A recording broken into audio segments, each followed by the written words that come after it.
Vestidos de blanco, por David Galeano Olivera.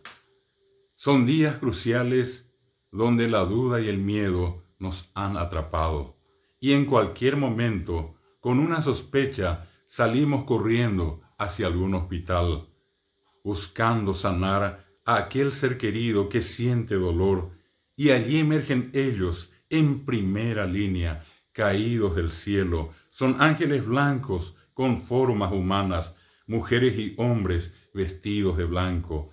Son padres y madres, hijos bendecidos. Nos inspiran paz, infunden amor y con voz segura ya nos tranquilizan.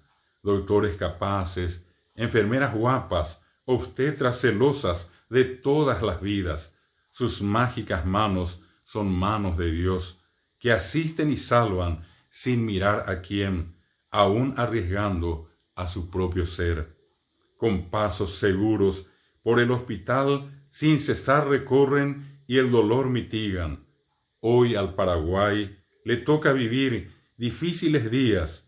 Un virus maldito ataca a sus hijos sin contemplación. Entramos en crisis, la guerra empezó y sin darnos cuenta, en primera línea, allí estaban ellos, vestidos de blanco, siempre solidarios, prestos a ayudar. Hermano querido, si los ves pasar, solo diles gracias. Son ángeles blancos con formas humanas, sus mágicas manos son manos de Dios.